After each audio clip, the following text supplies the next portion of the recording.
Victim culprit ನಿಮ್ಗೆ 19ಕ್ಕೆ ಗೊತ್ತಾಗುತ್ತೆ. ಗುರುಗಳೇ ನಮಸ್ಕಾರ, ಹಾಗೂ ಬಂದಿರೋ ಮಾಧ್ಯಮ ಮಿತ್ರರು ಹಾಗೂ ಎಲ್ಲರಿಗೂ ನಮಸ್ಕಾರ. ಇಲ್ಲಿ ಥ್ಯಾಂಕ್ಸ್ ಹೇಳೋದಕ್ಕಿಂತ ನಾವು ಕಾರ್ತಿಕ್ ಅವ್ರು ತುಂಬ ಚೆನ್ನಾಗಿ ಕಂಟೆಂಟ್ ಕನ್ವೆ ಮಾಡಿದ್ರು. ನಮ್ಮೆಲ್ಲರಿಗಿಂತ ಇಡೀ ಸಿನಿಮಾನ ತುಂಬ ಚೆನ್ನಾಗಿ ಸಮ್ ಅಪ್ ಮಾಡಿದ್ರಿ ಕಾರ್ತಿಕ್, ಥ್ಯಾಂಕ್ ಯು. ಏನಾಗುತ್ತೆ ಒಂದು ಕತೆ ಅಂತ ಹೇಳಕ್ಕೆ ಬಂದಾಗ, ಒಂದು ರೆಗ್ಯುಲರ್ ಫಾರ್ಮ್ಯಾಟಲ್ಲಿ ಒಂದು ಲವ್ ಸ್ಟೋರಿನೋ, ಒಂದು ಥ್ರಿಲ್ಲರ್ ಅಂದಾಗ ಥ್ರಿಲ್ಲರ್ ಜೊತೆ ಏನೇನು ಎಲಿಮೆಂಟ್ಸ್ ಇಡ್ತೀವಿ, ಸೊ ಇದೆಲ್ಲ ಮುಖ್ಯ ಆಗುತ್ತೆ. ಇವತ್ತಿನ ದಿನದಲ್ಲಿ ಆಡಿಯನ್ಸ್ ಹೆಂಗೆ ಎಜುಕೇಟ್ ಆಗಿದ್ದಾರೋ, ನಾವು as film makers and actors ನಾವು ಎಜುಕೇಟ್ ಆಗಿ ಅವ್ರೇನು ರಿಕ್ವೈರ್ಮೆಂಟ್ ಇದೆ, ಅವ್ರ ಐಡಿಯಾಲಜಿ ಎಷ್ಟು ಇಂಪ್ರೂವ್ ಆಗಿದೆ ಆ ಲೆವೆಲ್ಗೆ ನಾವು ಹೋಗ್ಬೇಕಾಗತ್ತೆ. ಸೊ ಆ ನಿಟ್ಟಿನಲ್ಲಿ ನಾವು ಈ ಸಿನಿಮಾ ಶುರು ಮಾಡಿದಾಗ, ನಾನಾಗಲಿ ರಾಜ್ ಆಗಲಿ, ಒಂದು ಕತೆ ಒಂದು ಲೈನ್ ಅಂತ ಬಂದಾಗ, ಒಂದು ಹೆಣ್ಣಿನ ಸುತ್ತ ಈಗ ಸ್ಟೋರಿ ಏನೋಗುತ್ತೆ ಅದು ನಮಗೆ ತುಂಬ ಇಂಟ್ರೆಸ್ಟಿಂಗ್ ನರೇಟಿವ್ ಆಗಿ ಬಂತು. ಅದನ್ನು ಡೆವಲಪ್ ಮಾಡ್ತಾ ಮಾಡ್ತಾ ಮಾಡ್ತಾ ಫಸ್ಟ್ ಲೋಹಿತಿಂದ ಒಂದು ಲೈನ್ ತೊಗೊಂಡಿದ್ದಾಗಿರ್ಬೋದು, ಆಮೇಲೆ ಸುನೀಲ್ ಅವರಾಗಿರ್ಬೋದು, ಸುರೇಶ್ ಅವರು ವರ್ಕ್ ಮಾಡಿದ್ದಾಗಿರ್ಬೋದು, ಆಮೇಲೆ ಓವರ್ ಆಲ್ ಬೌಂಡ್ ಸ್ಕ್ರಿಪ್ಟ್ ಆಗಿ ಬಂದಮೇಲೆ ಇದರಲ್ಲಿ ಎಲ್ಲ ಆ್ಯಕ್ಟರ್ಸು ಬಂದು ಅವ್ರವ್ರು ಇನ್ಪುಟ್ ಕೊಟ್ಟಿದ್ದಾರೆ.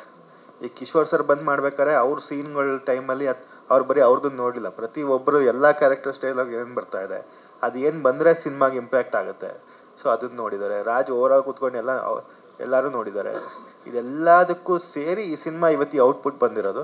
ಸೊ ನಿಮಗೆ ಒಬ್ಬರು ಯಾರೇ ಆಗ್ಬೋದು, ಈಗ ನಾನು ಅಂಥದ್ದೊಂದು ಸ್ಟಾರ್ ಏನಲ್ಲ, ಇವತ್ತು ಒಂದು ಗ್ಯಾಪ್ ಕೊಟ್ಟು ಬರ್ಬೇಕಾದ್ರೆ ಯಾರೊಬ್ಬರು ನೋಡ್ಬೇಕು ಈ ಸಿನಿಮಾ ಅಂತ ಯೋಚನೆ ಮಾಡ್ಬೇಕಂದ್ರೆ, ಸೊ ನಾವು ಕಂಟೆಂಟ್ ಥ್ರೂನೇ ಬರಬೇಕಾಗತ್ತೆ. ಆ ಕಂಟೆಂಟ್ ಹೇಗೆ ಕೊಡ್ತೀವಿ ಅನ್ನೋದು ಅವ್ರನ್ನ ಇಂಟ್ರೆಸ್ಟ್ ಕ್ರಿಯೇಟ್ ಮಾಡುತ್ತೆ.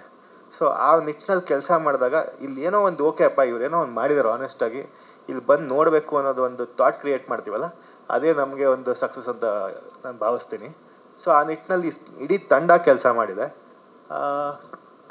ಓವರಾಲ್ ಸಂಗೀತ ಅವ್ರ ಪಾತ್ರ ಆಗಿರ್ಬೋದು, ಅಕ್ಷತಾ ಅವ್ರ ಪಾತ್ರ ಆಗಿರ್ಬೋದು, ಎಲ್ಲ ಯೂನಿಕ್ ಆಗಿದೆ. ಪ್ರವೀಣ್ ಜೈನ್ ಅವ್ರ ಪಾತ್ರನೂ ಅಷ್ಟೇ. ಇಲ್ಲಿ ತುಂಬ ರಿವೀಲ್ ಮಾಡಿಲ್ಲ ಅಂದ್ರೂ ನಮ್ಮೆಲ್ಲ ಪಾತ್ರಗಳು ಆ ಪಾತ್ರಗಳಿಂದನೇ ಈ ಪಾತ್ರ ತುಂಬ ಎಲಿವೇಟ್ ಆಗುತ್ತೆ. ಸೊ ಆ ನಿಟ್ಟಿನಲ್ಲಿ ಎಲ್ಲರೂ ಕೆಲಸ ಮಾಡಿದ್ದಾರೆ. ಇನ್ನು ಸಾಕಷ್ಟು ಪಾತ್ರಗಳ ಬಗ್ಗೆ ರಾಜ್ ಮಾತಾಡ್ತಾರೆ ಇನ್ನೊಂದಷ್ಟು, ಇನ್ನು ಸಂಗೀತ ಅವರು ಡಿಸ್ಕಸ್ ಮಾಡ್ತಾರೆ. ಇನ್ನು ನಿಮ್ದೇನಾರ ಪ್ರಶ್ನೆ ಇದ್ರೆ ಅಥವಾ ಮಾಧ್ಯಮದ ಅಲ್ಲ, ನನಗೆ ನಿಮ್ಮ ಪಾತ್ರದ ಬಗ್ಗೆ ಹೇಳಿ ಅಂತ ಕೇಳಂಗೆ ಇಲ್ಲ ಅನ್ಸುತ್ತೆ ಟ್ರೈಲರ್ ನೋಡಿದ್ರೆ. ಅದು ನೀವು ರಿವೀಲ್ ಮಾಡಲ್ಲ ಅಂತ ಗೊತ್ತು, ಕೇಳಲ್ಲ. ನನ್ನ ಪಾತ್ರ ನಾನು ಆಲ್ರೆಡಿ ಹೇಳ್ದಂಗೆ ಒಬ್ಬ ಡೈರೆಕ್ಟ್ರು, ಸಿನಿಮಾ ಒಳಗಡೆ ಒಬ್ಬ ಡೈರೆಕ್ಟ್ರು ನಾನು. ಸೊ ಕನ್ನಡ ಬಗ್ಗೆ ತುಂಬ ಪ್ರೀತಿ ಅಭಿಮಾನ ಇದೆ. ಅದನ್ನ ಇಟ್ಕೊಂಡು ನಾನು ಒಂದು ಸಿನಿಮಾ ಮಾಡಿ ಆ ಸಿನಿಮಾ ಸಕ್ಸಸ್ಸು ಫೇಲಿಯರಿಂದ ನನಗೇನು ಇಂಪ್ಯಾಕ್ಟ್ ಆಗಿರುತ್ತೆ, ಆ ಜರ್ನಿಲಿ ಇವ್ರಿಗೆ ಸಿಗ್ತಾರೆ, ಆ ಜರ್ನಿಯಿಂದ ಇವ್ರಿಗೆ ನನ್ನ ಟ್ರಾವೆಲ್ ಮಾಡಿಸ್ತಾರೆ, ಅದೆಲ್ಲ ಸಿನಿಮಾ.